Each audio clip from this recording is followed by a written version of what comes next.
नमस्कार, राजस्थान ज्ञान में आपका स्वागत है। आज हम बात करेंगे राजस्थान के प्रमुख लोक देवताओं के बारे में और जानेंगे इनसे जुड़े कुछ महत्वपूर्ण तथ्यों के बारे में। और अंत में बात करेंगे राजस्थान के देवताओं से जुड़े कुछ महत्वपूर्ण प्रश्नों के बारे में। तो चलिए शुरू करते हैं। सबसे पहले बात करेंगे वीर तेजाजी। तेजाजी का जन्म माघ शुक्ल चतुर्दशी को खरनाल नागौर के जाट वंश में हुआ। इनकी माता जी राजकुंवरी और पिता ताड़ जी। तेजाजी का विवाह पनेर नरेश रामचंद्र की पुत्री पेमल से हुआ था और इनका कार्य क्षेत्र था हड़ौती क्षेत्र। तेजाजी अजमेर क्षेत्र में लोकप्रिय हैं।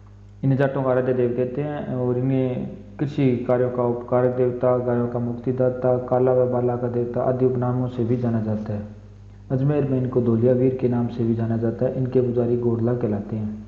इनकी घोड़े का नाम लीलण था और पर्वत सर नागौर में भाद्र शुक्ल दशमी को इनका मेला आयोजित किया जाता है। भाद्र शुक्ल दशमी को तेजा दशमी भी कहते हैं। सैदरिया में तेजाजी को नाग देवता ने डसा था और सुरसुरा किशनगढ़ अजमेर में तेजाजी वीर गति को प्राप्त हुए थे। तेजाजी के मेले के साथ साथ राज्य स्तरीय वीर तेजाजी पशु मेला भी आयोजित किया जाता है। इस मेले से राज्य सरकार को सर्वाधिक आय प्राप्त होती है। इन्होंने लाचा गुजरी की गायों को मेर के मीणाओं से छुड़ाने के लिए संघर्ष किया और वीर गति को प्राप्त हुए। इनका चिन्ह हाथ में तलवार लिए अश्वारोही है और इनके प्रमुख स्थल है ब्यावर, सेंदरिया, भावंता और सुरसरा। तो अगली बात करते हैं देवनारायण जी। देवनारायण जी का जन्म आशिंद भीलवाड़ा में हुआ। इनके पिताजी का नाम स्वाई भोज और माता सेडू घटानी। राजा जय सिंह की पुत्री पीपल देव से इनका विवाह हुआ। ये गुर्जर जाति का आराध्य देव है। गुर्जर जाति का प्रमुख व्यवसाय पशुपालन है। देवनारायण जी विष्णु का अवतार माने जाते हैं और इनका मेला भाद्र शुक्ल सप्तमी को पड़ता है। देवनारायण जी के घोड़े का नाम लीलागढ़ था और इनके प्रमुख स्थल हैं स्वाई बौद्ध मंदिर आशिंद भीलवाड़ा में और देवधाम जोधपुर या टोंक में। और यहीं पर इस देवनारायण जी ने अपने शिष्यों को प्रथम उपदेश दिया था। इन्हें चमत्कारिक लोक पुरुष के नाम से भी जाना जाता है। और देवनारायण जी के जन्म का नाम देसिया था। देवनारायण जी की फड़ राज्य की सबसे लंबी फड़ है और फड़ वाचन के समय जंतर नामक वाद्य यंत्र का प्रयोग किया जाता है। इनकी फड़ पर भारत सरकार द्वारा 5 रुपये का डाक टिकट भी जारी किया जा चुका है। देवनारायण जी के मंदिरों में ईंट की पूजा होती है। तो अगली बात करते हैं देव बाबा जी। इनका जन्म नंगला जहाज भरतपुर में हुआ। इनका मेला भाद्र शुक्ल पंचमी को पड़ता है। ये गुर्जर जाति का आराध्य देव हैं। इन्हें ग्वालों का पालनहार के उपनाम से भी जाना जाता है। तो अगली बात करते हैं वीर कल्ला जी। इनका जन्म मेड़ता नागौर में हुआ। इन्हें शेष नाग का अवतार, 4 भुजाओं वाले देवता के उपनाम से भी जाना जाता है।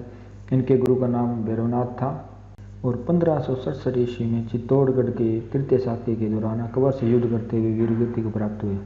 मीराबाई इनकी बुआ थी। इन्हें योगाभ्यास और जड़ी बूटियों का ज्ञान था। दक्षिणी राजस्थान में वीरकला जी की ज़्यादा मान्यता है। तो अगली बात करते हैं मल्लीनाथ जी। इनका जन्म तिलवाड़ा बाड़मेर में हुआ। इनके पिता का नाम रावल सलखा और माता जी जीर्ण दे। इनका मेला चैत्र कृष्ण एकादशी से चैत्र शुक्ल एकादशी तक लूणी नदी के किनारे तिलवाड़ा बाड़मेर में बढ़ता है। यह मेला मल्लीनाथ जी के राज्याभिषेक के अवसर से वर्तमान तक आयोजित हो रहा है। इस मेले के साथ साथ राज्य वसु मेला भी आयोजित होता है। बाड़मेर का गुड़ा मलानी का नामकरण मल्लीनाथ जी के नाम पर ही हुआ है। अगली बात करते हैं डोंगरी जवार जी। ये शेखावटी क्षेत्र के लोकप्रिय देवता हैं। ये अमीरों व अंग्रेजों से धन लूटकर गरीब जनता में बांटा करते थे। अगली बात करते हैं वीर बग्गा जी।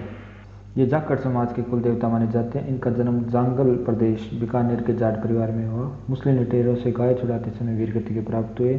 इनका मंदिर बीकानेर में है। आगे बात करते हैं पंचवीर जी। शेखावटी क्षेत्र के लोकप्रिय देवता हैं। शेखावत समाज के कुल देवता हैं। अजीतगढ़ सीकर में इनका मंदिर है। अगली बात करते हैं पनराज जी। इनका जन्म बग्गा ग्राम जैसलमेर में हुआ। मंदिर पनराज सर जैसलमेर में है। पनराज जी जैसलमेर क्षेत्र के गोरक्षक देवता हैं। काठोड़ी ग्राम के ब्राह्मणों की गाय छुड़ाते समय ये वीरगति को प्राप्त हुए। तो अगली बात करते हैं मामादेव जी। इन्हें बरसात के देवता के उपनाम से भी जाना जाता है। ये पश्चिमी राजस्थान के लोकप्रिय देवता हैं।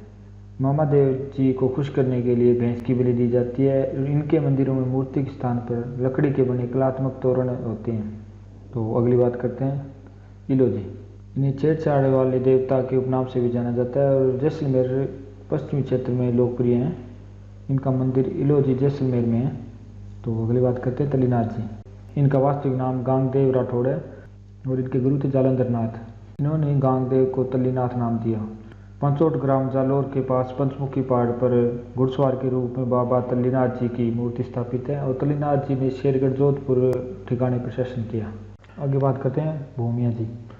भूमिया जी गांव गांव में भूमि के रक्षक देवता के रूप में पूजे जाते हैं। भूमिया जी को गांव की सीमाओं का रक्षक माना जाता है। भूमिया जी के मंदिर प्रत्येक गांव में बने रहते हैं। और अगली बात करते हैं क्षेत्रपाल जी। क्षेत्रपाल जी को क्षेत्र रक्षक देवता के रूप में पूजा जाता है। तो अगली बात करते हैं बाबा हरिराम जी। हरि बाबा के पिता का नाम राम नारायण था। हरिराम बाबा सर्पदंश का इलाज करते थे और सुजानगढ़ नागौर मार्ग पर जोरड़ा में हरिराम जी का मंदिर है। हरिराम जी के मंदिर में सांप की बांबी एवं बाबा के प्रतीक के रूप में चरण कमल है। सांप के काटने एवं अन्य रोगों पर इनके नाम की तांती बांधने अथवा भस्म लगाने की परंपरा चली आ रही है। और जोरड़ा गांव में प्रतिवर्ष चैत्र शुक्ल चौथ तथा भाद्रपद शुक्ल पंचम को 2 बड़े मेले लगते हैं। राम जी के गुरु का नाम भूरा था।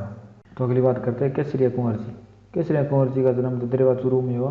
केसरिया कुंवर जी गोगा जी के पुत्र थे जो लोक देवता के रूप में पूजे जाते हैं। केसरिया कुंवर जी का थान मुख्यतः खेजड़ी के वृक्ष के नीचे होते हैं और केसरिया कुंवर जी के थान पर सफेद रंग का ध्वजा फहराते हैं। तो अगली बात करते हैं वीर फत्ता जी। इनका जन्म सांधु गांव जालोर में हुआ। सांधु गांव में प्रतिवर्ष भाद्रपद शुद्ध की 9वीं को इनका मेला लगता है। इनके अलावा कुछ अन्य देवता इस प्रकार हैं। और अंत में बात करते हैं लोक देवताओं से जुड़े कुछ महत्वपूर्ण प्रश्नों के बारे में जो इस प्रकार हैं।